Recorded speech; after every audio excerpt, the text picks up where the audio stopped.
présenter les grands noms comme J.D. Flaubert, René Fauchois paraît peut-être un peu petit. Et pourtant, provenance directe de nos collections, voilà, Gloire de la Normandie.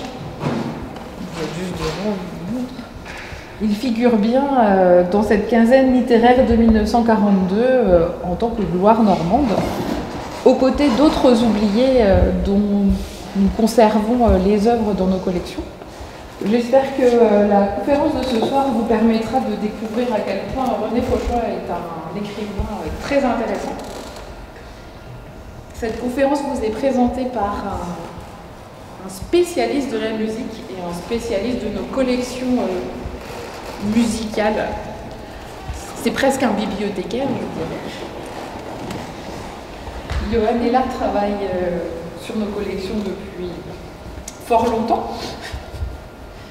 Et il a relevé le challenge de présenter une personnalité qui a des liens avec la musique et le théâtre des arts, son sujet de prédilection, mais pas que. Bien, merci beaucoup. Effectivement, je ne connaissais pas du tout René Fauchois, je dois avouer, il y a quelques temps. C'est vrai que son nom, je l'avais en tête et je l'avais oublié, et finalement, il m'est réapparu en préparant cette conférence autour de justement la version pour la scène lyrique de Madame Bovary, donc de Flaubert, par Emmanuel Bondeville, puisque Fauchois, je vous en parlerai tout à l'heure, mais René Fauchois est le librettiste de cet opéra et de bien d'autres. Pour commencer, je vous donnerai quelques éléments, en fait, puisque je pense que personne ici ne connaîtrait véritablement René Fauchois. L'idée, c'est de vous présenter un peu l'ensemble de son œuvre et l'homme, donc je vais vous donner quelques éléments et puis aussi son fait. Je suis tombé sur cet article de la Dépêche, dans la Dépêche de Rouen, en 1923.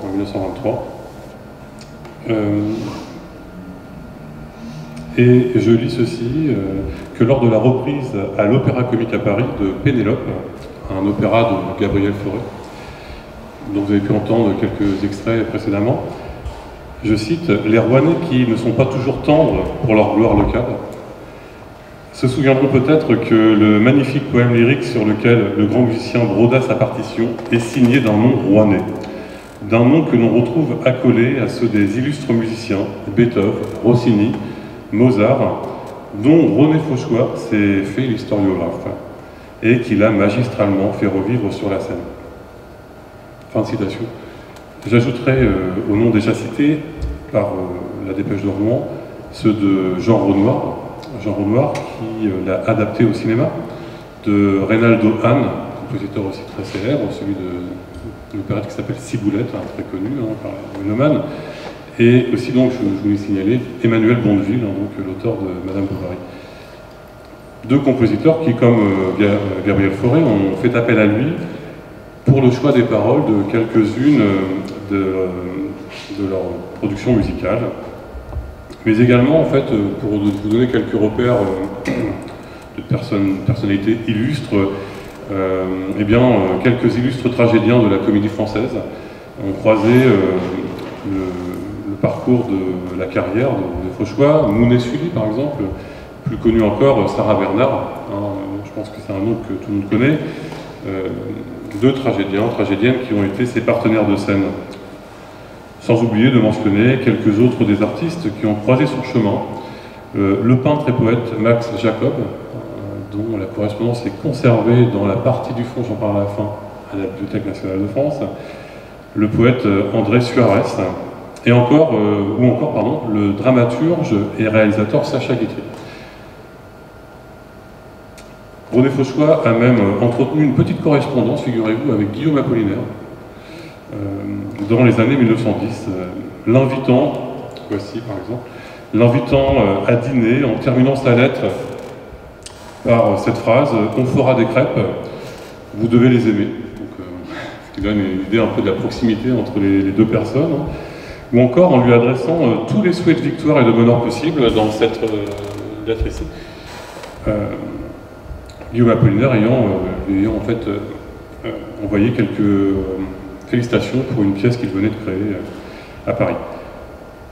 Donc, personnalité importante du milieu culturel parisien, René Fauchois reçoit tout au long de sa vie les marques honorifiques témoignant d'une véritable réussite sociale et professionnelle, et du moins en fait d'une reconnaissance de ses pairs. Alors, chevalier de la Légion d'honneur en 1929, membre de l'Académie des sciences, belles lettres et arts de Rouen en 1930, conseiller municipal en 1935, directeur du théâtre de la Porte Saint-Martin en 1938, officier de la Légion d'honneur en 1948. Alors je cite les archives, à titre de récompense pour sa longue carrière artistique, l'importance de son œuvre et l'autorité dont il jouit dans le monde artistique. Fin de citation.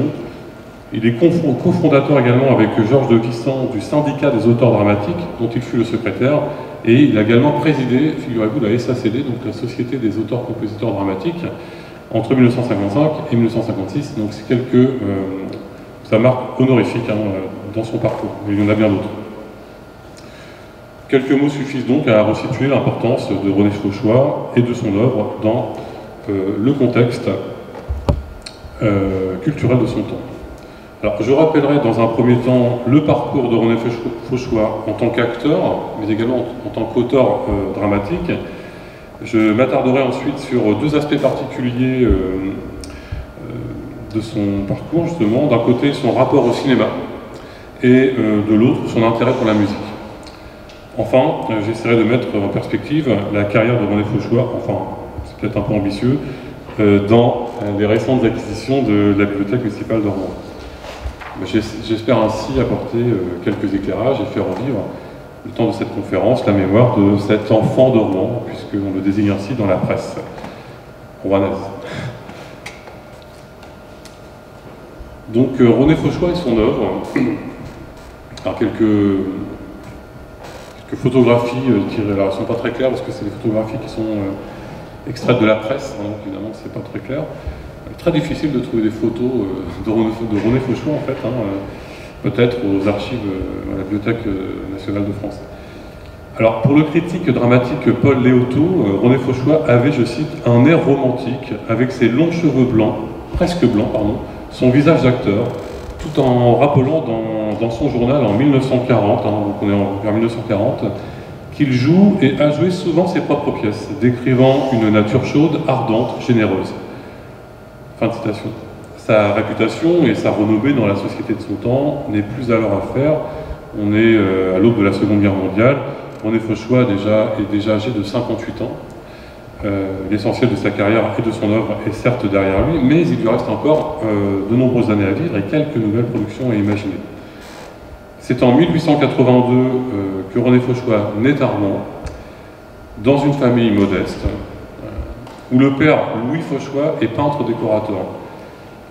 Il suit une scolarité normale, alors je crois à l'école Théodore Bachelet, puis à l'école primaire supérieure et professionnelle de Rouen, de la rue Saint-Lô, qui est aujourd'hui, pardon, j'aurais dû vous montrer le jeune Fauchois, voilà, la tête du jeune Fauchois, et puis évidemment cette gravure de l'école primaire supérieure et professionnelle de Rouen, de la rue Saint-Lô, aujourd'hui donc Camille Saint-Saëns.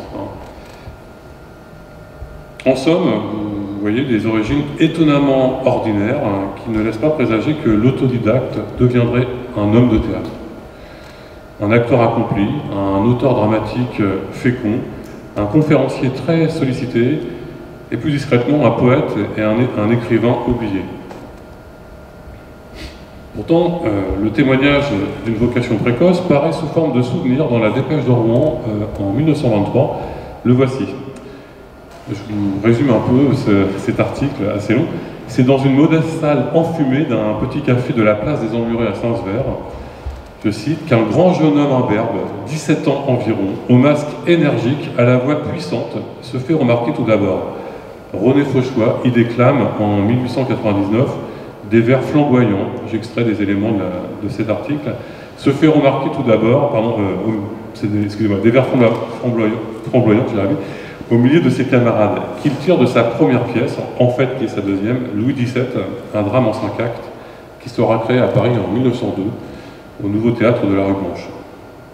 Cette première lecture décide peut-être, écrit la Dépêche de Rouen, de la carrière du jeune homme, car ce petit triomphe devant ses camarades annonce une plus grande réussite dans la capitale en 1902. On écrit que le public parisien se leva en masse et, trépignant, emballé, acclama frénétiquement René Fauchois qui fut enlevé et porté en triomphe. Donc ça c'est un peu voilà, la première gloire de Fauchois à Paris, on pourrait dire, à Rouen et à Paris. On ne sait pas grand-chose finalement de sa jeunesse. Alors, même si les dictionnaires et les ouvrages sur le théâtre n'accordent pas ou très peu de place à cet auteur, on peut lire ici ou là qu'à l'âge de 15 ans, en 1897, donc, René Fauchois monte à Paris pour y devenir acteur. 15 ans. S'inscrivant au conservatoire de musique et de déclamation, finançant ses études en distribuant des journaux, ou travaillant comme, certains disent régisseurs, d'autres souffleurs, au Théâtre de l'Œuvre, compagnie assez récente, fondée au début des années 1890, faisant la promotion du mouvement symboliste en littérature et en peinture.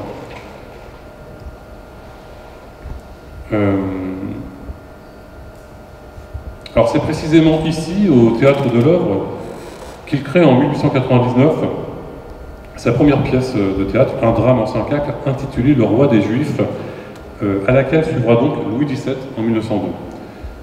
Toujours dans ce théâtre, comme acteur, il est à l'affiche de différentes pièces, en tant qu'acteur, je dis bien, en 1921 dans La Danse de mort d'Auguste Strindberg, ou en 1922 aux côtés de la chanteuse de music-hall et actrice Jeanne Pierly dans Uburoi d'Alfred Jarry, mise en scène par Henri Verneuil, avec une musique de Claude Terrasse.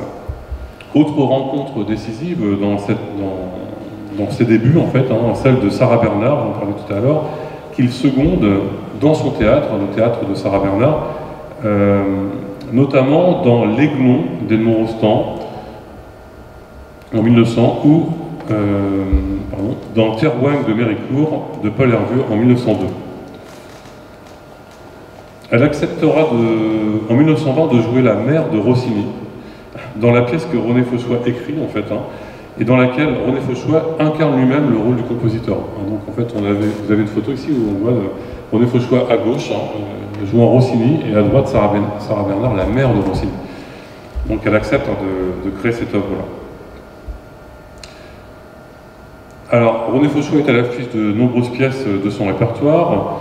Il est Ponce Pilate dans La fille de Pilate en 1908, Brémontier dans L'enfant gâté en 1921, Wolfgang dans sa pièce intitulée Mozart en 1923, Octave dans Prenez garde à la peinture en 1932, Lestingois dans Boudu sauvé des eaux, une pièce très célèbre, peut-être que vous connaissez l'adaptation au cinéma, pour la reprise au Théâtre des Mathurins en 1933, ou Achille dans La Dame aux gants verts en 1934. Alors ça, c'est quelques œuvres de son large répertoire dans lesquelles René Fauchois lui-même a joué un rôle en fait, en tant qu'acteur. Alors, si le nom de René Fauchois n'est plus aujourd'hui familier à nos oreilles, comme le rappelle une historienne de la littérature, Marie Gaboriau, que je citerai de nombreuses fois dans cette conférence, elle a écrit une étude consacrée aux écrits musicaux de René Fauchois assez récente, un article d'une dizaine de pages. Il est assurément une figure importante du théâtre populaire parisien, celui du boulevard, car René Fauchois écrit beaucoup, avec un talent presque d'autodidacte de la scène. En 1926, il s'est d'ailleurs confié au poète et écrivain normand Charles-Théophile Ferré sur ce point, je cite, « Je ne sais que trop le tort que je me suis fait en publiant trop tôt, mais je n'ai vécu que de mes talents. Je n'avais pas de rente et je n'avais pas de métier. J'ai fait mes exercices en public, comme un jeune acrobate qui devrait vivre en faisant son apprentissage. En même temps que je me cassais le nez, j'apprenais à mieux réussir mes tours. » C'est extrait de la correspondance de Charles-Théophile Ferré en 1926. L'œuvre de René Fauchois est en effet considérable et c'est déjà le constat que l'on tire de la lecture des journaux dès 1928, de son vivant. Au moment d'ailleurs où il est élu membre résident à l'Académie des sciences, belles lettres et arts de Rouen. Il jouait alors d'une notoriété littéraire incontestée, comme auteur dramatique, ayant connu les plus grands succès sur les scènes de Paris, mais également à l'étranger, autant avec ses tragédies que ses comédies. Pour prendre pleinement mesure de son œuvre, de son importance à cette époque-là, je vous propose de la parcourir rapidement. Donc ça va faire un peu catalogue, mais C'est pour vous donner quelques éléments quand même importants. Après le poète et le concierge, donc je vous mets les œuvres, comme ça c'est plus facile pour suivre. Après le poète et la concierge en 1902, ou la fille et Pilate en 1908, René Fauchois fait un triomphe avec Beethoven à l'Odéon en 1909.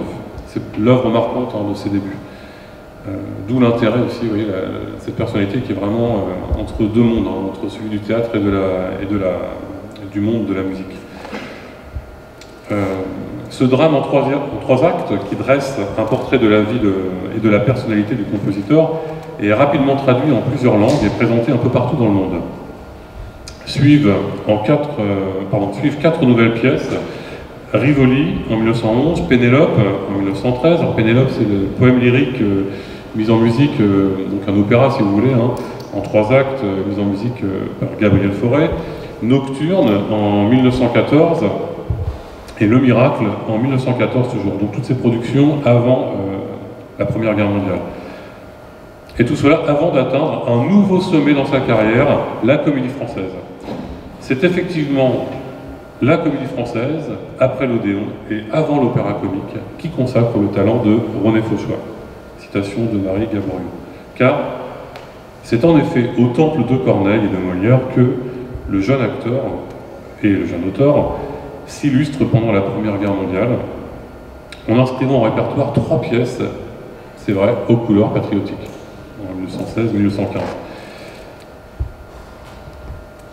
Alors, la première d'entre elles, c'est La Veillée des Armes, 1915, Augusta, 1916, et la même année, Vitrail, pièce dans laquelle Sarah Bernard, je cite, fut si profondément émouvante par la suite, se souvient la Dépêche de Rouen en 1923. Vous la voyez ici. Auteur reconnu, il collabore à cette époque avec 2 compositeurs, Charles Pons, pour un tableau allégorique intitulé La Forêt Sacrée en 1916, et Reynaldo Hahn, un compositeur pour Nausicaa, opéra en 2 actes, donc créé en 1919. La même année, en 1919, outre Jean Bart ou Le Bon Corsaire, René Fauchois confirme définitivement sa popularité avec la 2e grande pièce de son répertoire, Boutu sauvé des eaux. Traduit également en plusieurs langues, exporté partout dans le monde. Et toujours la même année, en 1919, René Fauchois collabore une seconde fois avec le directeur du Conservatoire de Paris, Gabriel Fauré, pour ses Masques et Bergamasques, une comédie lyrique en un acte dont on joue encore aujourd'hui dans les concerts la musique sous forme de suite. Opus 12. Opus 112, pardon. Cette œuvre-là est créée à l'Opéra Comique le 1er mars, avant une reprise à Monte-Carlo en avril, peu après d'ailleurs à Monte-Carlo la première de Pénélope, qui avait été créée en 1913. Alors, petite parenthèse dans ce déroulé de son œuvre, la Seconde Guerre mondiale. Parce que voilà, c'est intéressant de savoir quelle était sa condition pendant la Seconde Guerre mondiale. Alors, son engagement pendant la Première Guerre mondiale. On peut lire ici ou là qu'il aurait été blessé au front. Alors, c'est totalement faux. Puisque voilà, j'ai la preuve, j'ai trouvé la preuve, il n'a pas été blessé au front.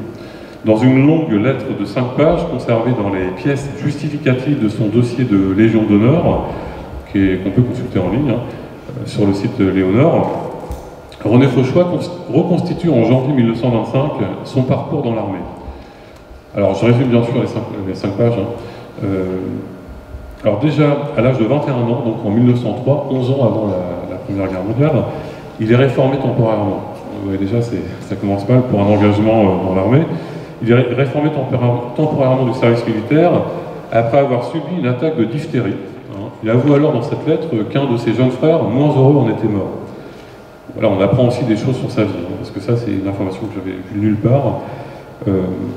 Mais souhaitant être utile, il s'oppose, c'est marqué dans la lettre, à la décision d'une réforme définitive, et du coup il demande à être versé dans ce qu'on appelle l'auxiliaire, état dans lequel il se trouvait au début des hostilités en 1914.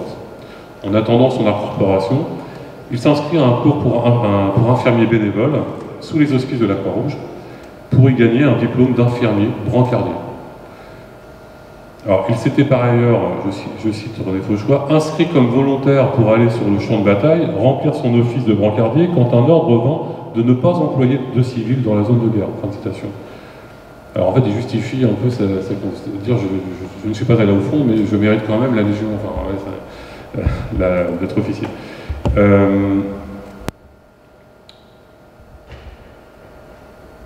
Voilà. Alors, il est incorporé néanmoins en décembre 1914 dans le service armé du 30e régiment d'artillerie à Orléans, mais il confie ensuite que, je cite, la piqûre antityphoïdique du docteur Vincent, à laquelle tous les militaires furent soumis à cette époque, leur rendit gravement malade. Alors, fin de citation, du fait d'une très forte albuminurie. Excusez-moi pour les termes médico-techniques. C'est alors que René Fauchois est réformé numéro 2, hein, le 21 janvier 1915, vous voyez, ce fut bref, hein, à peine 2 mois. Hein. Fin de l'histoire. Donc, il n'a jamais été au front. Alors, il insiste sur le fait qu'il n'a jamais, c'est souligné dans la source, jamais, sous aucune forme, sollicité sa réforme. Et qu'il a dû suivre pendant 2 ans un régime drastique à base de lait. C'est vrai. Il écrit « Pendant 2 ans, je n'ai vécu que de lait. Et depuis, ni une goutte d'alcool, ni une tasse de café n'ont été absorbées par mois. Et je ne fume pas plus de 50 cigarettes par an. » Fin de citation. Aussi, écrit-il encore dans cette lettre, sert-il comme il le peut sur la scène qu'il connaît le mieux, celle du théâtre. Il participe à différents galas, notamment à la Porte Saint-Martin, au bénéfice des veuves et des orphelins. Il compose également pour les héros de Saint-Cyr, l'apropos La Veillée de Saint-Cyr, cette veillée de Saint-Cyr qui entre à la Comédie Française, vous l'avez vu tout à l'heure, sous le titre de La Veillée des Armes. Sans oublier donc Vitrail, je cite, qu'on représente partout, jusqu'en Amérique, où Madame Sarah Bernard y triomphe et soulève les foules avec cette pièce, cette petite pièce, où sous prétexte allégorique du retour d'un croisé à ses foyers, c'est bien la France actuelle et ses soldats vivants qui sont exaltés. Fin de citation. Pour ces 2 pièces, pour La Forêt Sacrée également, il abandonne tous ses droits d'auteur, souhaitant, je cite, donner tout ce qu'il était en mon pouvoir de donner à ce moment-là. Voilà. Fin de la parenthèse, si vous voulez, sur la Première Guerre mondiale, comprendre un peu cet engagement de René Fauchois pendant la Première Guerre mondiale. Alors, les années 20, poursuivons le fil de sa carrière, les années 20 sont tout autant productives. Après le succès de Beethoven, Fauchois tente de nouvelles résurrections de compositeurs, moins heureuses, il est vrai, avec Rossini en 1920 et Mozart en 1923. Il écrit également plusieurs autres comédies, en 3 actes, saluées par la critique, La danseuse est perdue en 1920, L'enfant gâté en 1921, Mademoiselle Jockey 1922, une nouvelle comédie, je cite les journaux, originale et amusante, qui se déroule dans le milieu des entraîneurs, des propriétaires d'écuries de course, des lades, des joueurs, milieu fort bien observé.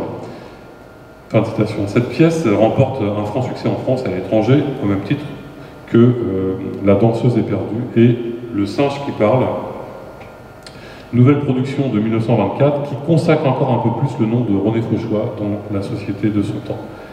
En 1926, il cessait encore au genre de la tragédie avec la mort de Patrocle. En fait, c'est une pièce qui était rentrée en 1917 à la Comédie Française, à l'Odéon, pardon, mais elle sera produite que bien plus tard. Et puis la comédie La leçon de Talma, un grand tragédien également du XIXe siècle.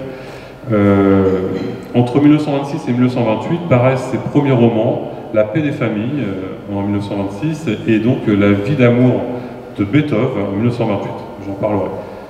C'est à cette époque qu'il rend hommage au poète Émile Véraronne, mort à Rouen, avec l'apparition de son poème Le tombeau de Véraronne en 1927. Puis, une petite dizaine d'années plus tard, en 1936, avec sa biographie Émile Véraronne en 1855-1916. Entre-temps, René Fauchois aura encore produit plusieurs comédies à succès, avec L'enfant de cœur en 1932, Prenez garde à la peinture en 1932, traduite dans différentes langues, hollandais, allemand, suédois, italien, américain, anglais, une œuvre qui a connu un très grand succès, La dame aux gants verts en 1934, Le bateau ivre en 1936, oui, donc toutes ces œuvres-là.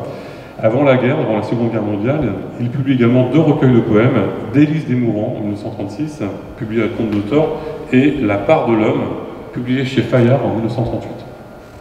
Et par ailleurs, pour le théâtre, la même année, Le chirurgien de Jouvence. Vous voyez, donc c'est une production assez dense. Hein. Alors, je ne m'attarderai pas trop sur la poésie, en fait. Hein. C'est intéressant parce que, bon, je passais ceci pour aller plus vite, mais bon, il y aura beaucoup à dire sur la poésie. Il y a un poète, auteur régional qui s'appelait Edmond Spalikowski, qui était assez proche de Fauchois, et qui se souvient d'une après-midi passée à Croissé en 1928, où un ensemble d'écrivains étaient là, réunis autour pour déclamer de la poésie. Et en fait, il se souvient d'un poème déclamé par René Fauchois, un poème qu'il avait signé, qui s'appelle Le Blues Spot anglais, donc un poème très patriotique, et dans lequel René Fauchois s'inquiète de la montée en puissance de l'Allemagne à cette époque-là, en 1928, et s'inquiète que la France ne commence pas à défendre ses frontières. Et c'est un poème qui parle de ça, donc il y a une vision en fait sur ce qui va se passer quelques années plus tard. Alors pourquoi? Parce qu'en fait il est revenu d'un voyage à Berlin en 1928, ses œuvres tournent, donc il tourne avec ses œuvres, et il a vu l'Allemagne en fait en 1928 et il s'inquiète. Il voit l'Allemagne qui était vaincue 10 ans plus tôt et là qui est prête à s'engager à nouveau. Donc c'est un poème très intéressant qui termine ainsi, je vous lis la fin. De tes deuils trop récents, médite encore la trace, sans renier jamais ton idéal humain, offre au monde l'espoir fraternel de ta race, l'amitié dans ton cœur, ton glaive dans ta main. Donc voilà, la France fraternelle, mais quand même, pense à tes frontières. Alors, légèrement en retrait pendant les années de guerre, la Seconde Guerre mondiale, René Fauchois produit tout de même plusieurs ouvrages, dont Hérodiade en 1940, L'amour dentiste en 1941. Alors je ne sais pas si elles ont été créées véritablement. Elles sont en tout cas éditées à compte d'auteur. Il donne ensuite au Grand Guignol à Paris en 1943 Cauchemar. Peu après le succès de Rêve d'amour au théâtre du Gymnase, et peu avant la création en 1944 de Casimir ou le génie de la Bastille. Donc tout ça pendant la période d'occupation. Il écrit à la Libération Joie sur la Terre en 1945, Les vacances à Paris en 1946. Après quoi, il poursuivra encore sa carrière de dramaturge pendant 10 ans, comme vous le voyez, jusqu'en 1956, avec différentes œuvres comme Quand le diable y serait, en 1947, Le Par-dessus en 1948, Madame Bovary, donc 1951, drame lyrique d'après Flaubert, bien sûr, sur une musique d'Emmanuel Bondeville, et qui a été créée à l'Opéra Comique. Accords sans musique en 1952, La Cruche cassée en 1955, et enfin Comme deux gouttes d'eau en 1956. Vous voyez, donc c'est tout ça, tragédie, comédie, pièce, etc. Enfin, du théâtre et parfois un peu d'opéra. Voilà, et puis pour terminer, avec une couleur plus locale, parmi ses dernières productions poétiques, on lui doit également son poème dramatique Jeanne et ses voix, Jeanne d'Arc, et ses voix imprimées à Paris en 1960. Alors la critique à son égard est souvent élogieuse, quelquefois assassine. Après la première représentation de La fille de Pilate en 1908, la presse tout entière célèbre le jeune poète dramatique. Catulle Mendès, écrivain et poète, estime, je cite, qu'il faut désormais considérer M. René Fauchois comme l'un des mieux doués parmi les jeunes hommes en qui espère le théâtre poétique en France. Fin de citation. Et il continue en disant, malgré un sujet usé par les pieux efforts de 100 générations, celui de la Passion du Christ, M. René Fauchois a su faire jaillir quelque chose de nouveau. En fin de citation. En 1923, à Rouen, la Dépêche parle d'un poète exquis et fin que Paris a pris, 3 petits points, et garde jalousement. Fin de citation. Romancier et journaliste, notamment au Canard enchaîné, Henri Béraud écrit à propos des comédies de René Fauchois: ces comédies légères sont d'un écrivain vivant, spirituel et varié. Il lui reconnaît un talent d'observation directe, gai et hardi, une fantaisie légère, le don du mouvement, une allégresse particulière dans le dialogue, qui sont, chez un auteur comique, des qualités rares. Fin de citation. Donc ce sont de véritables, je résume, de véritables comédies de mort et de la société contemporaine, je cite, qui font rire, sourire plutôt, qui donnent à penser et cherchent également à émouvoir par l'allure endiablée du dialogue, la connaissance approfondie du théâtre, de ses ressources et de ses moyens. En bref, si vous voulez, René Fauchois, c'est un homme de théâtre. Ses contemporains ne le rangent pas cependant parmi les faiseurs de vaudeville, comme on disait, loin des scènes de boulevard, loin des intrigues grotesques et scabreuses. On estime encore en 1924 qu'une fois pour tout, il a brisé le moule traditionnel où furent coulées les comédies et les vaudevilles de ces 20 dernières années. En 1926, Edmond Spalkovski, donc encore, écrit à propos de sa dernière tragédie, La mort de Patrocle, que René Fauchois, je cite, ajoute un précieux fleuron à la couronne déjà lourde de son auteur, remarquant des vers si savamment frappés, tour à tour sonores ou chantants, qui nous réconcilient avec la tragédie. En 1933, le dramaturge et critique Edmond C. considère René Fauchois comme, je cite, un touche-à-tout, en écrivant que sa personnalité littéraire apparaît multiple, variée et même un peu contradictoire. Il est en effet l'auteur de nobles, éloquentes pièces en vers, comme Beethoven, Rivoli, La fille de Pilate, etc., et aussi de petites comédies légères, fantaisistes, délicatement humoristiques, d'un tour bien parisien, comme La danseuse éperdue, Le singe qui parle, ou Prenez garde à la peinture. Je cite toujours, énoncé, l'écrivain témoigne donc d'une rare souplesse, d'une évidente virtuosité. Fin de citation. Voilà en fait brossé, en gros, la carrière de René Fauchois et de son œuvre. J'espère que maintenant, vous pourrez briller en société tout ce que je vous ai donné. Passons justement à la... Alors, il y a beaucoup d'informations, je conçois que c'est pas facile. Passons donc au versant cinématographique, Fauchois à l'écran.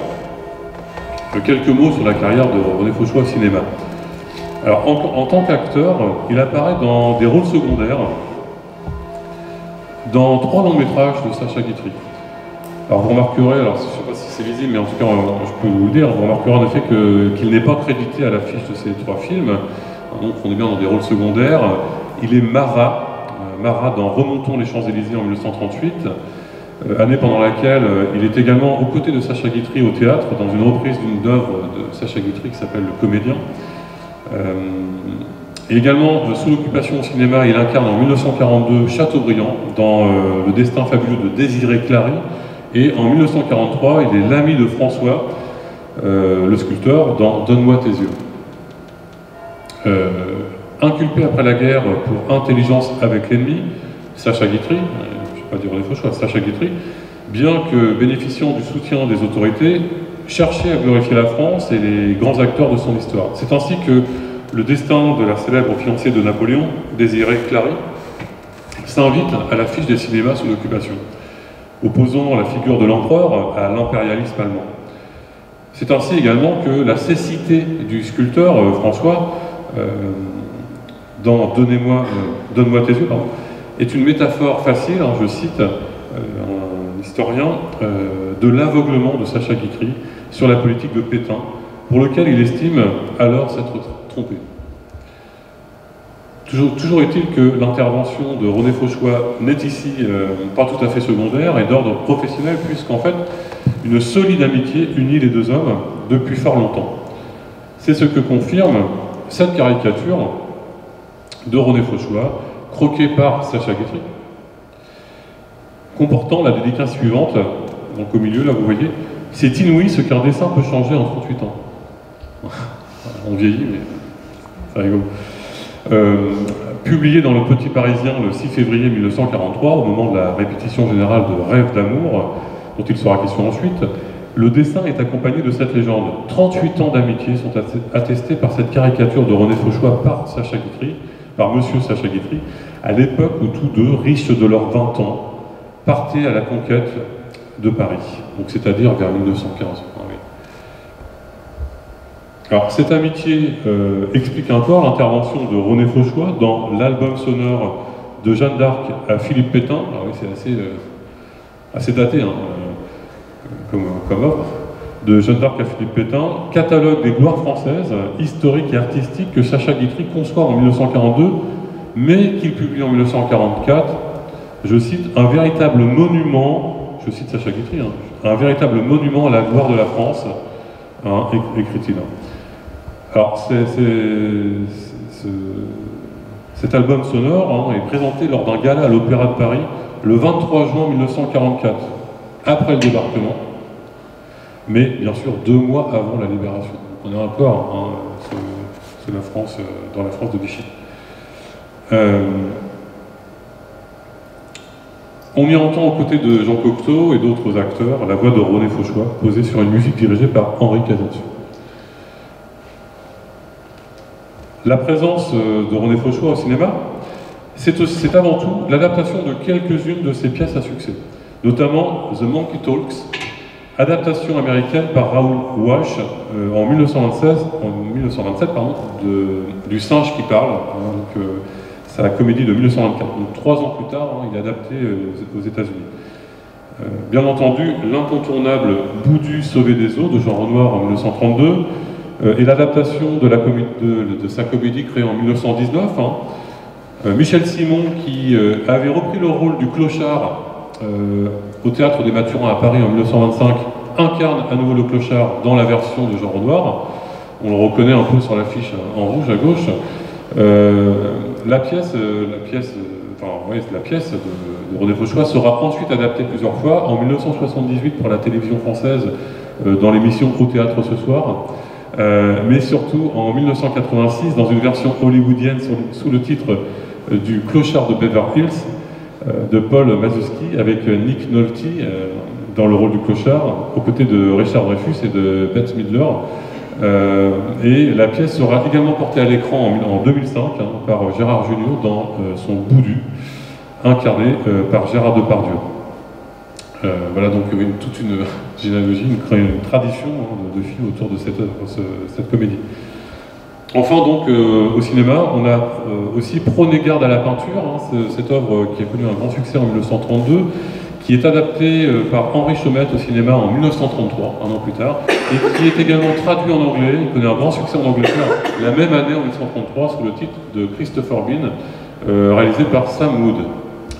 Encore beaucoup d'informations sur René Fauchois et la culture. Arrêtons-nous surtout sur une autre pièce portée à l'écran en 1947, Rêve d'amour, réalisé par Christian Stangel, je ne sais pas comment on dit. Cette pièce, qui est une adaptation de la pièce éponyme en 6 actes, créée au Théâtre du Gymnase le 11 février 1943, j'en parlais tout à l'heure, c'est une pièce à succès pendant la période d'occupation. Une pièce inspirée elle-même d'ailleurs de Balzac. Alors comme le suggère son titre, la pièce évoque l'histoire intime et amoureuse du compositeur Franz Liszt et avec la comtesse Marie d'Ajoux. Je cite, une des plus célèbres chroniques amoureuses du XIXe siècle. Je cite donc un article du Petit Parisien. Maurice Breton rappelle en 1943 qu'après avoir croisé Marie d'Ajoux en 1833 chez Chopin, Franz Liszt, je cite, l'enleva, l'aima à la folie en 1834, passionnément en 1835, beaucoup en 1836, un peu en 1837, et enfin, plus du tout en 1838. Fin de citation, j'aime beaucoup cette citation de Marcel Breton de 1843. Ça résume effectivement l'histoire amoureuse entre Liszt et Marie d'Ajoux. René Fauchois confie alors aux journalistes qu'il a déjà écrit beaucoup de pièces, mais jamais une pièce d'amour, dans laquelle il a mis, je cite, tout ce que j'aurais aimé dire aux femmes et tout ce que j'aurais aimé que les femmes me disent. Fin de citation. Il avoue encore que l'origine de la pièce est une commande de l'acteur qui incarne Liszt à la création de la pièce en 1943, mais également qui incarne Liszt dans l'adaptation cinématographique 4 ans plus tard, en 1943. Il s'agit donc de Pierre-Richard Wilm, que vous voyez ici, plus connu dans l'adaptation en 1943, la même année, l'année de la création de la pièce. Il a incarné au cinéma le Comte de Monte Cristo de Robert Vernet. Peut-être ça vous dit quelque chose. Autour du couple défile par ailleurs une galerie impressionnante de personnages ressuscités: Chopin, Balzac, Berlioz, Théophile Gautier, Adolphe Nourri, un grand ténor de l'opéra, la jeune Cosima Wagner, qui est en fait la fille de Liszt et de Marie d'Ajoux, qui se mariera plus tard avec Richard Wagner, et même encore Lamennais, moins connu, se prête, je cite, de l'Église nouvelle, disait Georges Sand, dont il fréquentait le salon républicain, et qui est incarné dans la pièce par René Fauchois. C'est pour ça que je cite. Les entr'actes donnent à entendre Lamennais, le voici en fait, croqué en 1943, donc c'est René Fauchois en Lamennais. Les entr'actes de la pièce donnent à entendre les airs favoris de Liszt, exécutés au piano à la création par Georges Delaunay, qui était professeur au Conservatoire de Paris, Gaston Bolland ou Pierre Barbizet, un pianiste assez connu, qui était à l'époque très jeune, donc il avait une vingtaine d'années. Donc on joue par exemple les trois nocturnes, qui donnent bien sûr leur titre à la pièce, un Liebesströme, donc c'est Rêve d'amour, hein, les trois nocturnes de Liszt, mais également Saint-François de Paul marchant sur les flots, ou Funérailles, hein, trois pièces, enfin des pièces qui sont assez connues de Liszt. En somme, comme l'écrit Purnal dans Comédia magazine, ce n'est pas une pièce à proprement parler, mais un spectacle de la plus heureuse qualité où tout semble fait à loisir pour l'agrément de nos sens, où l'observation de la couleur se marie à celle de la musique à travers 1000 colis fichés. Tout cela, certes, avec un tel art que l'on ne songe pas à s'en plaindre. Fin de citation. La pièce, parfois sévèrement critiquée, je cite, peut-être pas la meilleure du délicieux et profond poète de Beethoven, fin de citation, devient très populaire puisqu'elle est annoncée la 600e représentation 2 ans plus tard, en février 1945. Parce qu'on peut vous dire que voilà, il y a des pièces quand même très populaires. Alors quand même, Fauchois et la musique, son rapport à la musique. L'œuvre de René Fauchois accorde une place très importante à la musique, comme vous avez pu le voir tout à l'heure dans le déroulé. Je vais vous en dire un peu plus maintenant. Tout d'abord, il collabore avec les plus grands musiciens de son temps. Gabriel Fauré, Reynaldo Hahn, sans parler plus tard d'Emmanuel Bondeville. Mais en fait, si on creuse un peu, si on cherche un peu dans les collections de la Bibliothèque nationale de France, par exemple, on trouve beaucoup de choses très intéressantes. Plein de petits détails insoupçonnés. Voilà, donc le fonds de la Bibliothèque nationale de France, les fonds, trahissent ce penchant pour la musique, puisqu'on y trouve quelques correspondances entretenues dans les années 1910-1920 avec des musiciens de renom, comme le compositeur Alfred Bruno, peut-être voilà, vous ne le connaissez pas, la compositrice, organiste, etc., Nadia Boulanger, qui est peut-être plus connue, l'épouse du chef d'orchestre Édouard Colonne aussi, un nom marquant de l'histoire de la musique à cette époque-là, les mezzo-sopranos Claire Croizat et Jeanne Bathory, le musicographe Édouard Ganche. Vous voyez donc un certain nombre de personnalités importantes de cette époque-là liées à la musique. Correspondance entre toutes ces personnes. Ou à Rouen, en fait, il entretient une correspondance avec le président de la cour d'appel de Rouen, Louis Chanoine d'Avranches, qui organisait chez lui des concerts remarqués. René Fauchois est également l'auteur de plusieurs pièces portraits sur Beethoven, Rossini, Mozart ou Liszt, j'en parlerai tout à l'heure, dont les entr'actes sont de véritables concerts, parfois avec orchestre.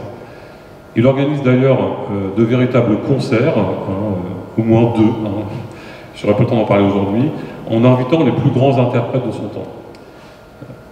Ce goût prononcé pour la musique et les musiciens, dans l'entourage desquels il a toujours cherché à se retrouver finalement, se développe très tôt. En 1900,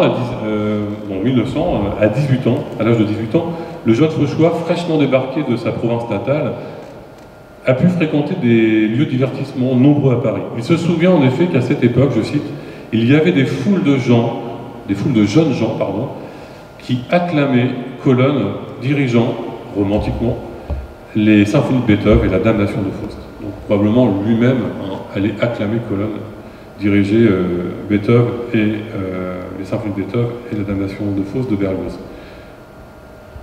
Le mélomane ne s'est cependant jamais véritablement présenté en public en tant que compositeur, si ce n'est en assumant la signature de 2 chansons patriotiques imprimées en 1915, intitulées « Vive les roses », vive au pluriel, ENT à la fin, « Vive les roses » et « Après la victoire », précisant en grosses lettres sur la page de titre « Paroles et musique de René Fauchois », le compositeur.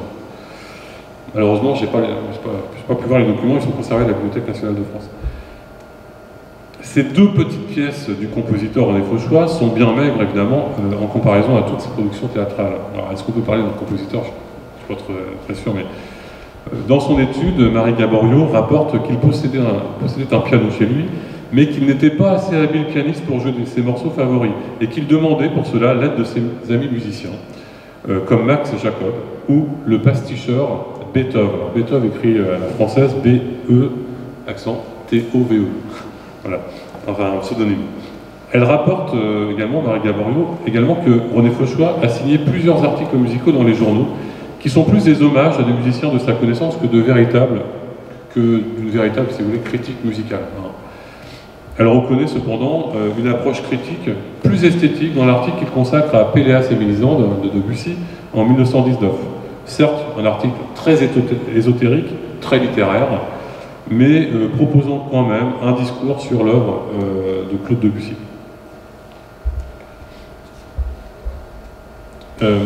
Avant même que Fauré ne s'intéresse au talent du parolier, René Fauchois, c'est un de ses élèves, en fait, un élève de Gabriel Fauré, qui va le solliciter pour la première fois. C'est en effet Louis Vuillemin. Alors j'ai cherché un portrait, une photo de ce compositeur, je n'ai pas trouvé. Je suis désolé, donc je ne peux pas vous présenter quelque chose. C'est un compositeur très peu connu, hein, mais quand même un élève de Fauré, Louis Vuillemin, musicologue, compositeur, élève de Fauré donc, admirateur de Debussy et Ravel, cofondateur de l'association des compositeurs bretons, qui amène Fauchois à l'opéra.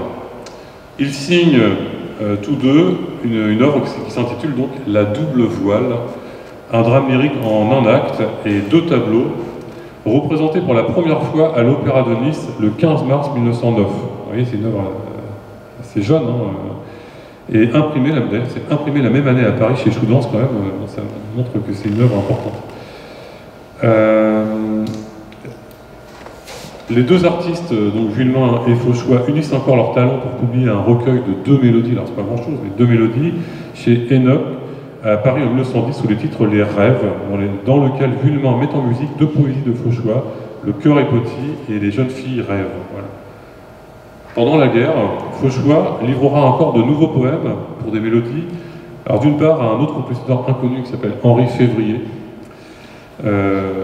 bientôt, et élève de Massenet, Fauré, messager, qui écrit en 1915 L'an prochain, chanson de victoire. On est pendant la première Guerre mondiale, donc plutôt des mélodies un peu consonances patriotiques. Et d'autre part, Charles Pons, dont on parlait tout à l'heure, qui compose en 1916 Debout les morts, chant guerrier, en plus de La forêt sacrée dont j'ai parlé tout à l'heure. Je termine avec le genre de la mélodie en signalant un chant du travail ou la marche des temps nouveaux, poème de René Fauchois, et musique justement de ce Beethoven, alias Michel Maurice Lévy, qui était en fait chef d'orchestre au théâtre Sarah Bernard. Donc ils se connaissaient, ils se sont vus beaucoup, ils se sont côtoyés. Alors ici, je voulais vous faire écouter un extrait de Pénélope que je fais écouter en introduction de la conférence. Je passe, si j'ai le temps, je vous ferai écouter après. Puisqu'en fait, effectivement, je vais vous parler un petit peu de Pénélope, l'opéra qui associe René Fauchois et Gabriel Fauré. Alors, je dis l'opéra, donc voilà, il a été créé en 1913. Et l'association entre René Fauchois et Gabriel Fauré a donné aussi naissance à une autre œuvre, peut-être plus connue, qui s'intitule Masque et Bergamasque, donc en 1919, qui n'est pas un opéra, mais plutôt une sorte de pièce de théâtre avec des intermèdes musicaux, en fait, avec de la musique de scène, comme on dit. Alors il y a une anecdote sur la rencontre entre Gabriel Fauré et René Fauchois, bon, c'est à mon avis tout à fait inventé, mais ils se sont croisés un jour et Gabriel Fauré a dit à Fauchois, j'ai lu votre Beethoven, voilà, donc René Fauchois évidemment est très impressionné par le maître, comme il dit, et Fauré lui dit, j'aimerais bien écrire un opéra sur un de vos textes, est-ce que vous avez quelque chose? Et il lui dit, mais bien sûr. En fait, il n'avait rien, et il lui demande, mais sur quel sujet? Et donc Fauchois improvise sur Pénélope. Et donc voilà, donc il lui demande, ok, venez demain vous présenter votre texte. Et il lui a dit, bon, donnez-moi encore quelques jours quand même, que je revois. En fait, il n'avait rien écrit et il fallait donc, bon, ça, voilà, on est dans de l'anecdote, mais c'est l'anecdote qui semblerait, qui associe les deux hommes sur cette rencontre entre eux et sur la naissance de Pénélope. Alors, en 2 mots, bien sûr, le livret revient sur l'épisode du retour d'Ulysse dans l'Odyssée, qui, déguisé en mendiant, est le seul à pouvoir tendre son arc et tirer une flèche qui va traverser 12 fers de hache. Voilà, Ulysse. Le spécialiste de Fauré, Jean-Michel Nectou, précise que Fauré fut très impressionné par le livret de Fauchois. Je cite, par la simplicité de l'action et par la dignité des personnages. Fin de citation. L'œuvre est créée à Monte-Carlo en mars 1913 avec la wagnérienne Lucienne Bréval dans le rôle de Pénélope. Ah, j'ai oublié de mettre ça, Pénélope à la page de titre de la partition qui sera imprimée en 1919.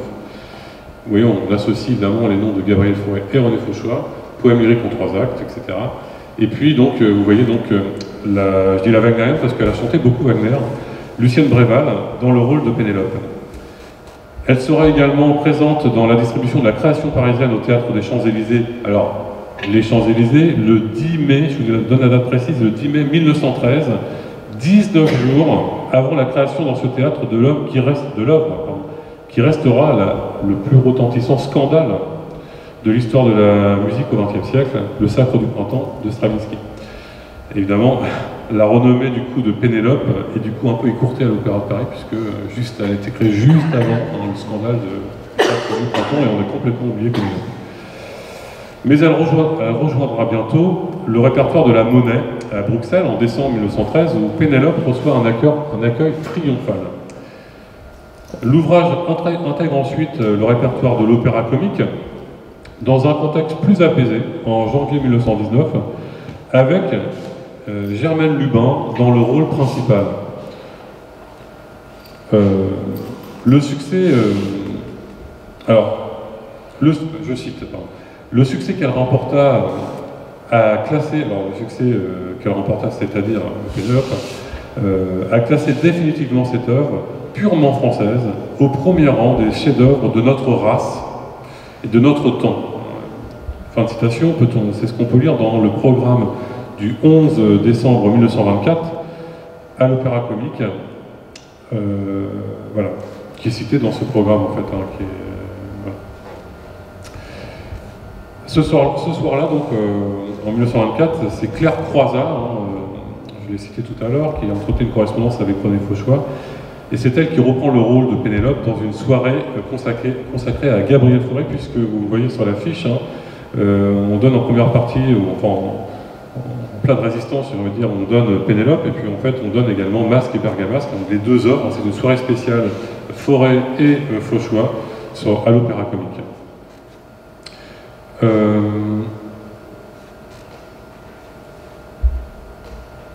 Alors, sous l'occupation, l'ouvrage est repris en mars 1943 à l'Opéra de Paris. On pourrait dire que c'est la consécration. Alors, c'est pas anodin sous la Restauration, bien sûr. Mettant en scène Germaine Lubin voilà, avec Georges Jouot, que vous voyez ici à gauche, Germaine Lubin. Arthur Honegger, à l'issue de cette représentation, le grand compositeur Honegger, il voit un chef-d'œuvre de l'école française. Francis Poulenc, autre compositeur célèbre, il est admiratif de l'orchestration de Gabriel Fauré. Il ne parle pas trop du texte, mais de l'orchestration, etc. Maintenant, je vais aller plus loin. Alors, 1919 est décidément l'année des grandes collaborations musicales de René Fauchois. Gabriel Fauré, l'opéra comique de Gabriel Fauré, donc l'opéra comique reprend en janvier Pénélope et annonce en mars la création de Masque et Bergamasque. Un mois plus tard, en avril, tout ça, en avril, donc le théâtre de Monte-Carlo présente Nausicaa, opéra en 2 actes de Reynaldo Hahn sur un livret de René Fauchois qui puise à nouveau dans l'Odyssée. Voilà, c'est un sujet qui tenait à cœur. Quelques années plus tard, pour aller plus vite, René Fauchois est à nouveau sollicité par l'opéra comique encore, pour imaginer le texte des préludes parlés qui seront intégrés à la reprise des Indes galantes de Jean-Philippe Rameau, puisqu'en fait cette œuvre ancienne, une œuvre baroque du XVIIe siècle, début du XVIIIe siècle, cette œuvre va être redonnée en juin 1925 à l'opéra comique. Et pour l'occasion, on commande, on fait une mise en scène et puis on aménage, on arrange un peu la musique. D'ailleurs, il y a Paul Dukas qui s'en mêle. Et puis, on demande à René Fauchois de préparer des textes qui sont lus dans les entr'actes, etc., dans les intermèdes. C'est Albert Carré, le directeur de l'institution, qui commande, qui dirige cette redécouverte de l'œuvre. Cette version, en fait, va rester au répertoire de l'opéra comique, puisqu'on la retrouve en 1952. En 1952, cette fois-ci dans une mise en scène, la première c'était dans une mise en scène d'Albert Carré, le directeur de l'opéra comique, et en 1952 dans la mise en scène de Maurice Lehmann, avec une chorégraphie de Serge Liffard, en fait deux grands noms de la scène au XXe siècle. On le voit ici dans les répétitions de cette œuvre-là, dans une représentation qui est la représentation de 1961. Donc, ces photos sont conservées à la Bibliothèque nationale de France. Alors, quelques mois avant la reprise en 1952 des Indes galantes, l'opéra comique met à l'honneur une dernière fois le nom de René Fauchois donc à l'opéra, en lui commandant une adaptation du chef-d'œuvre de Gustave Flaubert, Madame Bovary.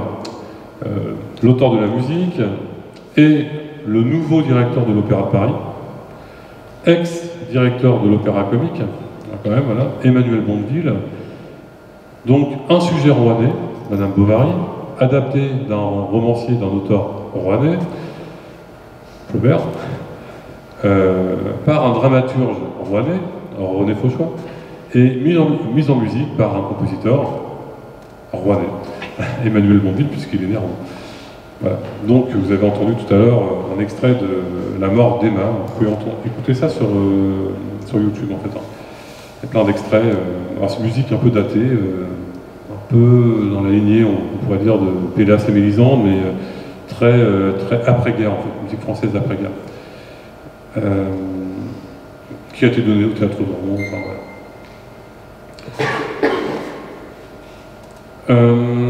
Alors, autre aspect intéressant évidemment du rapport de René Fauchois à la musique qui entre dans une mode des années 1910 et 1930, ce sont ce que certains appellent des pièces portraits, les historiens du théâtre, des sortes de biographies théâtrales et mémorielles dans lesquelles la musique et les musiciens sont le sujet même de la pièce. Le spécialiste de l'histoire du théâtre du XXe siècle, Jean-Yves Guérin, estime que cette forme de théâtre était passéiste dans sa conception de la théâtralité comme dans sa visée, et qu'il a été le plus souvent une fuite en arrière. Fin de citation. Marie Gaborio ajoute dans son étude que c'est un genre qui n'appartient donc pas à l'avant-garde, mais qui plaît au public. Faisant un parallèle entre ce type de pièce chez René Fauchois et d'ailleurs chez Sacha Guitry, qui en a écrit aussi beaucoup. Alors René Fauchois consacre ainsi pas moins de 4 pièces à d'illustres compositeurs, en commençant par livrer une première trilogie, Beethoven à l'Odéon en 1909, Rossini en 1920, Mozart en 1923, pardon. Alors le principe est souvent... voilà, tiens, j'avais une photo de la mort d'Emma, pardon, je vais vous montrer, en 1951 à l'Opéra comique, voilà, par la créatrice du rôle, Jacqueline Brumer. Et puis voilà, Beethoven après. Excusez-moi. Alors le principe est simple et il est le même. En fait, les 3 actes de la pièce représentent 3 tranches de la vie du compositeur. En 1943, Rêve d'amour, que je vous ai présenté tout à l'heure, en fait, c'est une pièce en 6 actes. Et là, en fait, Fauchois a pensé sa pièce en découpant les 6 moments de la relation amoureuse entre Liszt et Marie d'Ajoux. Toutes ces pièces puisent dans une large documentation que revendique René Fauchois dans son premier essai avec Beethoven, pour l'écriture de laquelle il a lu les études de Romain Rolland, Pierre Lalo, Jean Chantavoine ou Jacques Gabriel Prudhomme, qui sont des musicologues importants pour l'histoire de la musique, et l'histoire de Beethoven en particulier. Mais finalement, la lourdeur d'un genre assez didactique ne laisse pas insensible la critique qui reproche à l'auteur, je cite le jeu de mots, de mettre en pièces la vie de ces illustres compositeurs, refusant d'y voir une pièce de théâtre au sens historique du terme. Marie Gaborio y dit cependant un discours esthétique sur la musique qui possède selon elle 2 fonctions principales. D'un côté, en fait, Fauchois s'intéresse à la matérialité de la musique, telle qu'elle s'exprime à travers le corps du musicien, mais aussi à travers l'effet de la musique sur le corps. Je ne sais pas si vous me suivez, mais elle veut dire par là que Fauchois met le musicien en action dans ses pièces, dans la posture de l'exécution musicale, ou alors dans celle du musicien représenté à sa table de travail, ou alors dans celle d'auditeurs ressentant la musique. hein. C'est ce qu'on voit on voit en fait en tant que spectateur. De l'autre, en fait, Fauchois brandit les grandes figures de musiciens du passé comme rempart contre la nouvelle musique et l'émotion comme rempart contre les nouvelles mœurs. Deux conséquences, selon elle, et deux manifestations de la décadence générale et de l'inhumanité matérialiste. En fait, voilà, c'est un retour, une fuite en arrière, comme on disait tout à l'heure.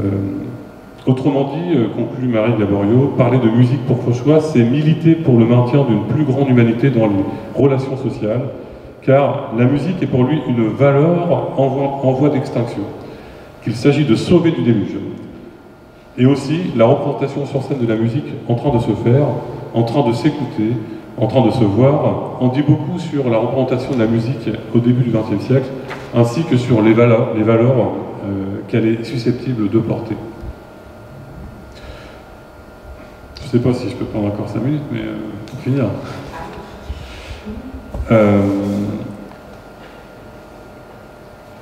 Alors, je passe sur la critique, du coup, très enthousiaste, par exemple, sur Beethoven, hein, cette pièce-là, et sur toutes ces pièces qui connaissent une grande popularité. Parce que nous n'avons pas le temps. Ce qui est intéressant dans cette pièce-là aussi, c'est à chaque fois, j'ai dit tout à l'heure qu'il découpait ses pièces par moments, les moments de la vie amoureuse de Liszt, les moments de la vie, les tranches de la vie de Beethoven ou de Mozart, etc. En fait, ce qui est intéressant, c'est que Fauchois imagine aussi il introduit de la musique hein, dans ses pièces. Il y a toujours une ouverture en musique. Il va puiser dans l'œuvre des compositeurs pour rythmer en fait la pièce avec les œuvres de ces compositeurs exécutées en direct par les plus grands musiciens et les plus grands orchestres. Hein. On va avoir Paul Paré hein, qui va jouer la musique, qui va diriger la musique de Beethoven. On aura aussi comment s'appelle-t-il Colin, je crois, qui va diriger également la musique pour Beaux-Arts, etc. Et puis différents pianistes, comme je l'ai dit tout à l'heure. Alors, Beethoven aussi, pour résumer, alors voici aussi, là on voit René Fauchois jouant Beethoven, parce qu'en fait, il a rejoué notamment, là, cette photo-là est intéressante, puisque on le voit donc lors de la reprise de Beethoven au théâtre du Gymnase, lorsqu'il a pris la direction du Gymnase en 1938. Et pour l'ouverture de la saison 1938, alors qu'il vient d'être nommé directeur, il incarne Beethoven lui-même, on le voit ici. Bon, il est sourd. Voilà.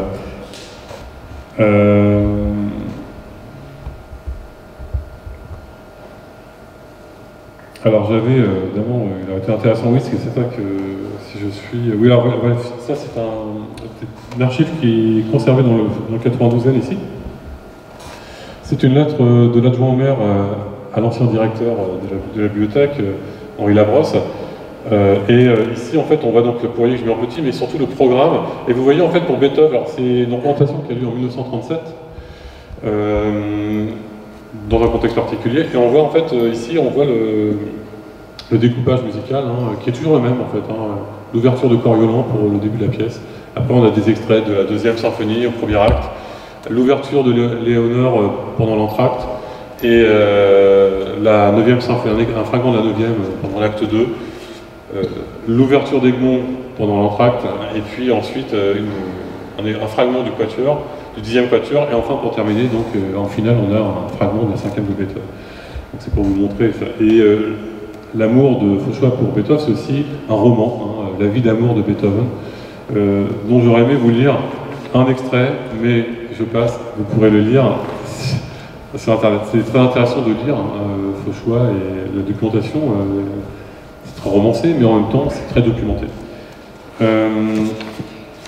Enfin, donc, pour terminer, il faut que je vous dise quand même quelques mots sur les collections de la ville, puisqu'en fait, cette exposition porte sur les dernières acquisitions de la bibliothèque municipale de Rouen.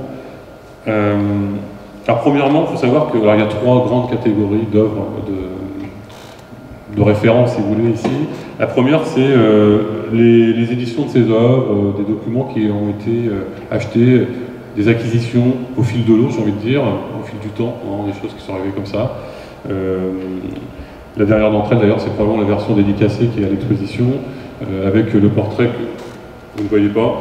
Ici, portrait au fusain qui est un peu sombre de Le Trividique, avec une dédicace. À peu près 70 références, hein, j'ai vu dans le catalogue en ligne. La deuxième corpus, c'est un corpus lié à le fonds Louis Chanoine d'Avranches, dans lequel on trouve de la correspondance, environ 27 lettres.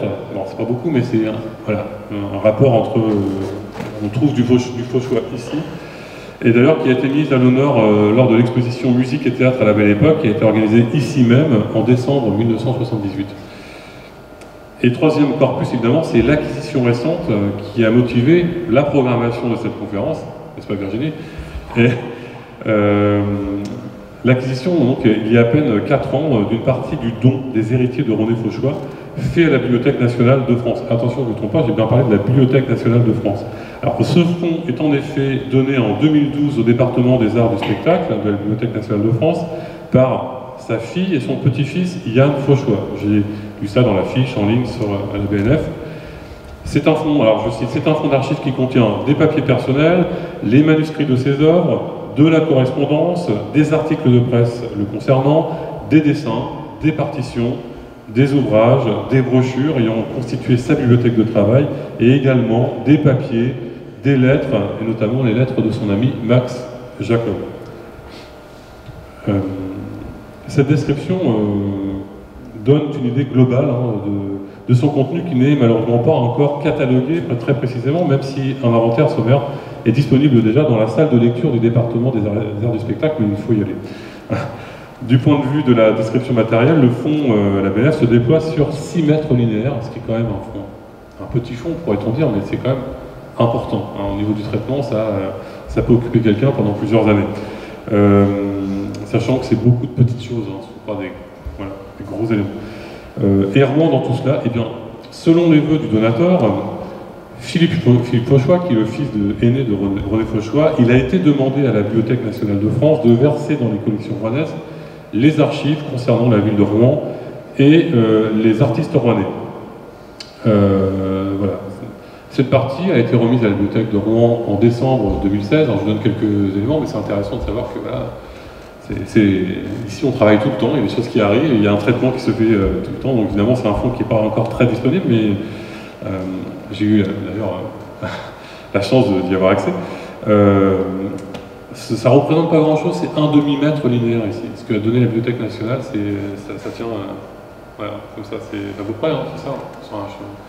Mais voilà, c'est déjà énorme, j'ai passé déjà 3-4 jours à essayer de survoler ce fonds. Alors qu'est-ce qu'on a dans ce fonds, bien sûr, qui n'est pas encore catalogué, il est arrivé trop récemment, de la correspondance, alors essentiellement familiale, des coupures de presse, quelques imprimés en lien avec la Normandie, quelques brouillons de projets normands, quelques archives de sociétés normandes et notamment de l'Académie. La correspondance retient surtout notre attention, même s'il est encore difficile pour l'instant de commenter précisément, de la commenter, puisque étant donné l'état du fonds, alors l'état dans lequel on l'a reçu, vous le voyez, ce sont des centaines de lettres qu'il faudrait tout d'abord classer, coter, reconditionner, avant même d'en exploiter le contenu. La manipulation de tels documents étant toujours très délicate. Parmi ces correspondants, il y a son frère, son vieux cadet, c'est son vieux cadet comme il le désigne dans ses lettres. On entre assez rapidement dans la vie intime d'une famille très soudée. Par exemple, en décembre 1943, Louis, son frère, plaint son frère René, qui souffre donc en 1943, on est sous l'occupation, qui souffre d'un souffle au cœur, en même temps qu'il le réprimande pour ne pas avoir été plus tôt consulté. Il écrit « J'espère bien qu'avec des soins et les précautions d'usage, tu nous feras encore pendant de longues années de nombreuses pièces. On tient le coup très longtemps avec une maladie du cœur. Je comprends tout ton chagrin d'être obligé d'abandonner la scène. » Vous voyez, on apprend des choses aussi intéressantes sur sa carrière.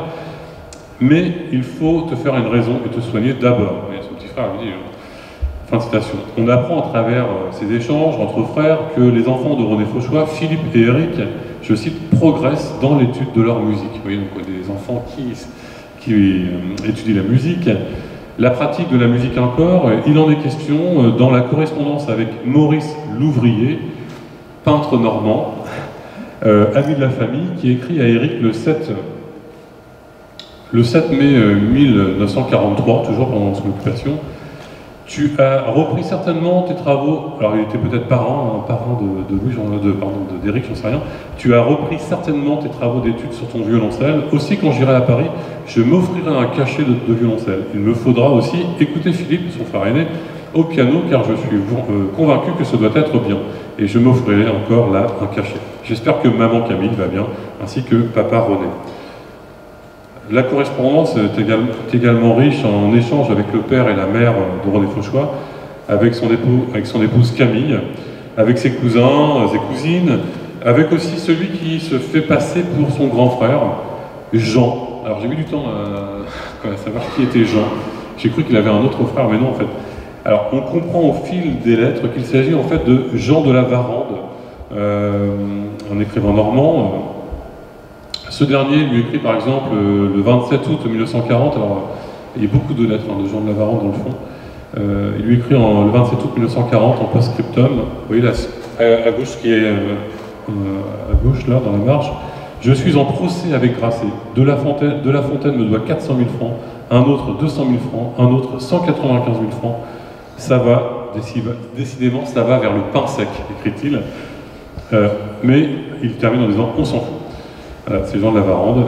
Encore une lettre parmi tant d'autres, dans laquelle il présente ses vœux pour la nouvelle année 1959 à son ami. Je te souhaite une belle et bonne année avec tout ce que cela comporte de joie et de plaisir. Mais je te fais confiance car je sais que tu sais aider ce salaud de destin. Sic. Fin de citation. Alors, une lettre de Philippe, qui est son fils, à son père, datée du 23 janvier 1958, alors je ne vais pas toutes les lire, mais c'est pour donner quelques éléments, signale, je cite, que la réparation du robinet n'est pas une volerie de ma part. Alors voyez, on entre vraiment dans l'histoire intime, la réparation du robinet n'est pas une volerie, je mets des guillemets, de ma part, ni de personne, si ce n'est du plombier, par ses prix exorbitants. Alors en fait, il produit la facture que je vous ai mis tout en bas, produisant la facture à son père, Philippe le réprimande en lui rappelant et en soulignant dans sa source, je cite, « C'est toi-même qui as dit en ma présence de le faire venir car ce robinet menaçait d'inonder la maison. Je sais bien que tu ne te rappelles pas toujours tout, mais ce n'est pas agréable de voir employer à son égard le mot de volerie. » Et après, en fait, il continue, j'ai l'impression que, enfin, je ne connais pas bien l'histoire de la famille, mais il continue, on sent que voilà, il gère un peu les affaires aussi de son père, les droits d'auteur avec le cinéma, etc. Alors, des lettres du couple, bien sûr, ajoutent à cette correspondance sa dimension sensible, comme cette lettre de Camille, adressée en 1938 depuis Tourville-la-Rivière, où le couple avait une maison, à son ami, à son mari, alors directeur du théâtre de la Porte Saint-Martin. Et elle écrit « Mon cher amour, je suis comme un corps sans âme sans toi, et je trouve que Tourville est sans attrait pour moi. Je suis fatigué, enrhumé, je traîne à nouveau ma pauvre carcasse, et puis il fait froid dans la maison. J'ai fait rentrer aujourd'hui du charbon, pour que les petits n'aient pas froid. » Donc Philippe et Eric. Je t'embrasse tendrement, ta Camille. Donc on est vraiment dans une histoire sensible, et évidemment quand on lit ça, bon, alors, ça n'apporte pas grand-chose à l'histoire de l'œuvre, mais en tout cas l'histoire de l'homme. La correspondance est par ailleurs riche en lettres signées par René Fauchois, de correspondance active, comme on dit, à son père, à sa mère, à son frère, à son épouse, à ses collaborateurs et amis. Là, une lettre envoyée de Tunis à son père. Les collaborateurs ne manquent pas, Charles Théodore Ferret, qui est un poète normand, Pierre-René Wolf, qui était rédacteur en Paris-Normandie, beaucoup de lettres avec une correspondance avec lui, Paul Douet, qui était le théâtre du Cirque de Rouen. Voilà, donc cette lettre à l'occasion, une lettre de Paul Douet à l'occasion de la reprise justement de Madame Bovary au théâtre Cirque Boulingrin en 1961. 61, c'est juste avant l'inauguration du Théâtre des Arts en 62, et quelques mois avant la disparition de René Fauchois, puisqu'il va mourir en 1962. Et justement, dans cette correspondance, il y a beaucoup de lettres également de condoléances. Il y a 3 fonds de lettres de condoléances adressées à René Fauchois tout d'abord, après le décès de son épouse en décembre 1949. Alors comme cette lettre tout à fait touchante, émouvante, d'un camarade de Philippe et Eric leur témoignant son soutien. Donc vous voyez, c'est écrit « J'ai appris la terrible nouvelle, cher camarade, j'ai appris la terrible nouvelle, je vous plains beaucoup, je pense bien à vous, j'ai bien de la peine, je vous embrasse, votre petit ami », donc un camarade de classe qui écrit voilà, pour soutenir ses camarades qui viennent de perdre leur maman en fait. Hein. Et puis aussi une autre lettre par exemple de Marcel Lamy qui présente ses condoléances à René Fauchois, donc Marcel Lamy, directeur du théâtre de Nancy, donc on voit aussi tout son réseau de collaborateurs à travers ces lettres de condoléances. De même, le Fonds conserve également les lettres de condoléances reçues après le décès de sa mère, Julia Kibel, la mère de René Fauchois, notamment le télégramme d'un de ses collaborateurs, donc vous voyez en fait le dénommé Beethoven, hein, vous le voyez ici dans ce télégramme.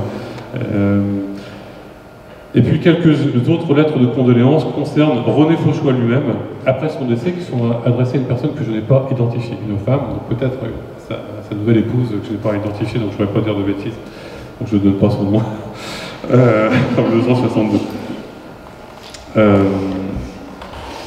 Donc un ensemble aussi dans ce fond, un ensemble documentaire concerne sa réception à l'Académie de Rouen le 5 décembre 1930. Il contient notamment les réponses de nombreux invités qui félicitent René Fauchois, parmi lesquels figure Edmond Spalikowski, notamment, on a déjà parlé, le maire de Rouen, Henri Labrosse. Oui, par exemple, on a deux lettres, Spalikowski et Henri Labrosse. Alors j'ai mis Henri Labrosse parce que quand même, hommage ici.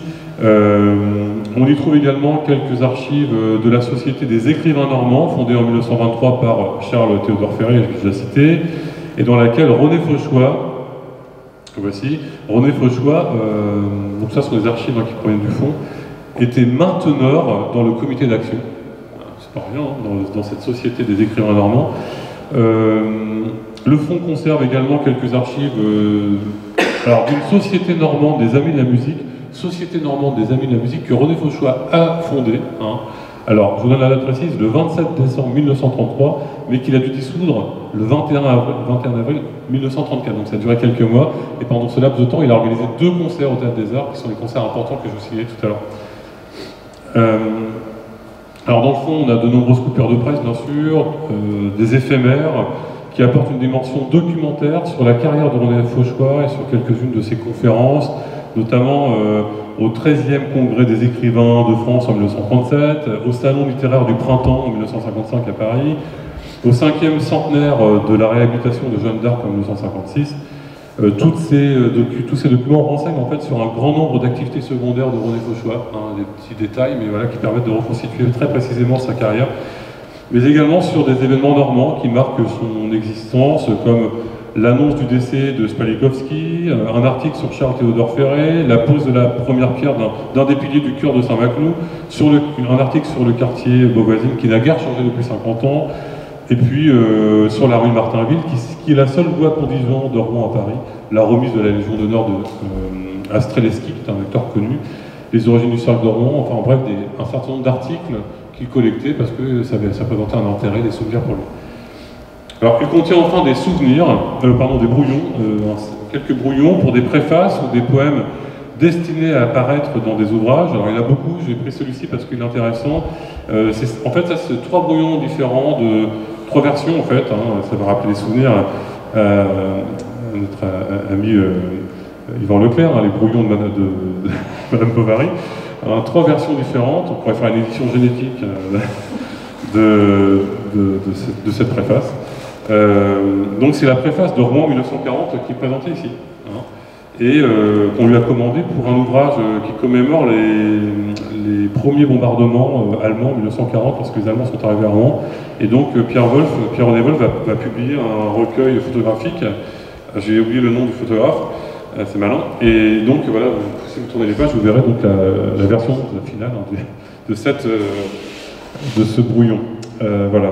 Donc voici en conclusion, hein, pour terminer, voici en quelques traits résumé la carrière et l'œuvre de René Fauchois, finalement dont il reste encore tout à découvrir. Déjà vous en savez beaucoup, hein, maintenant il y aura encore beaucoup à dire bien sûr sur l'analyse de ses œuvres elles-mêmes, tellement l'auteur a été prolifique. Et je dirais heureux le chercheur, ou la chercheuse d'ailleurs, hein, qui se donnera comme ambition d'exploiter les fonds formidables qui sont conservés pour des Fauchois, qui sont conservés à la Bibliothèque nationale de France et à la Bibliothèque municipale d'Orléans. Merci. Excusez-moi, c'était un peu plus long.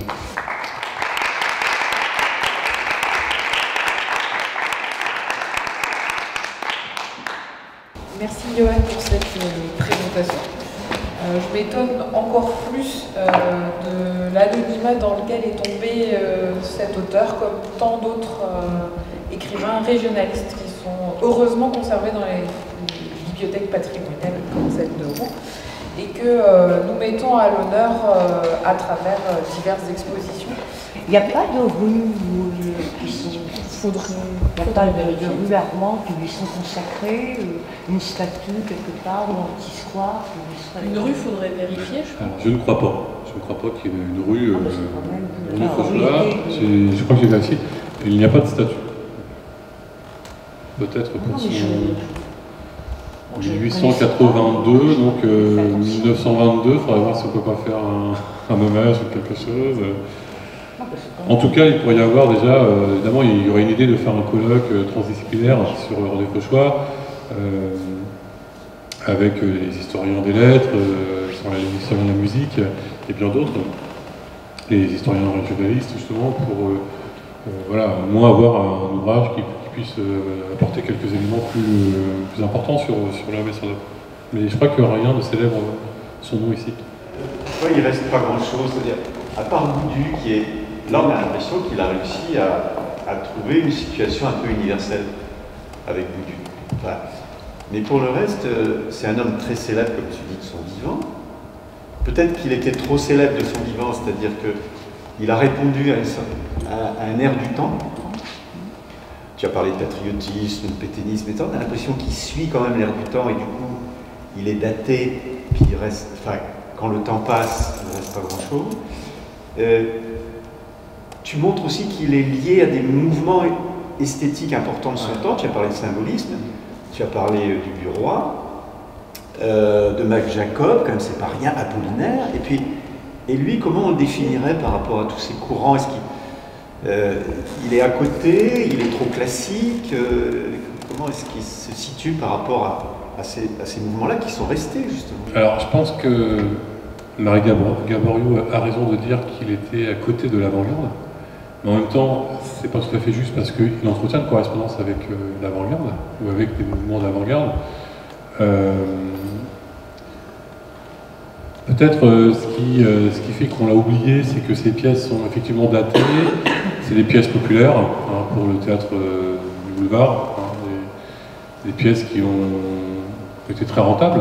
Je ne sais pas, il faudrait faire un travail sur les droits d'auteur, la SACD, sur la fortune qu'il a pu engranger avec ses œuvres, parce qu'à mon avis, il a dû bien vivre de son travail.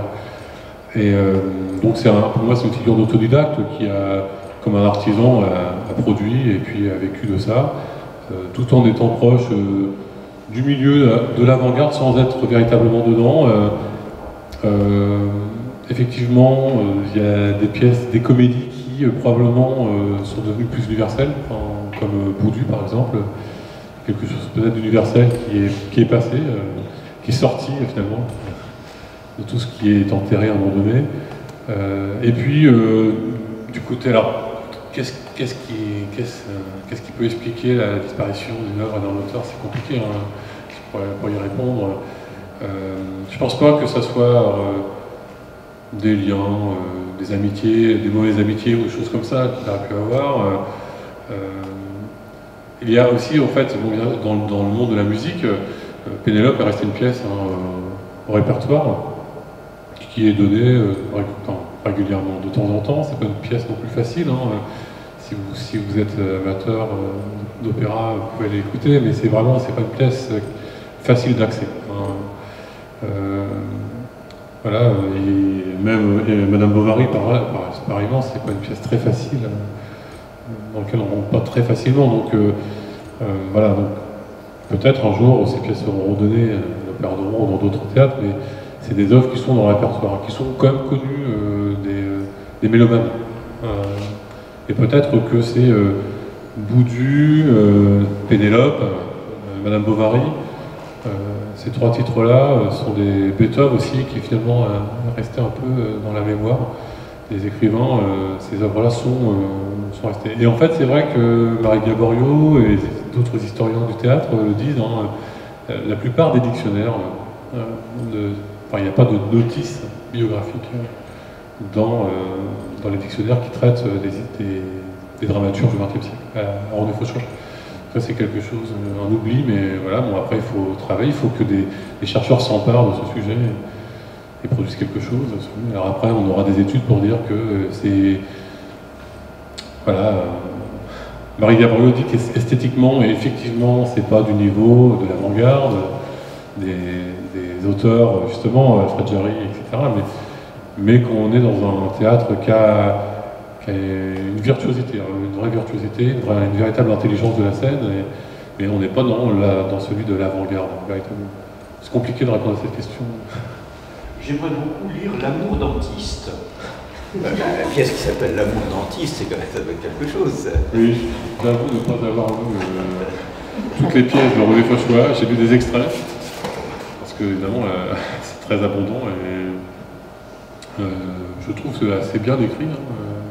Voilà, après, avec un recul, et que voilà, je ne suis pas un homme de théâtre et je ne suis pas un spécialiste de l'histoire du théâtre du XXe siècle, je suis musicologue, hein, mais c'est très bien écrit. Hein, et même Gabriel Fauré, Jean-Michel Desclous l'a dit, hein, Gabriel Fauré l'a dit, il a été vraiment séduit par son livret, par son écriture simple, à la fois une écriture qui pouvait séduire aussi un compositeur qui cherche à mettre en musique un texte simple, qui marche, qui fonctionne sur la scène.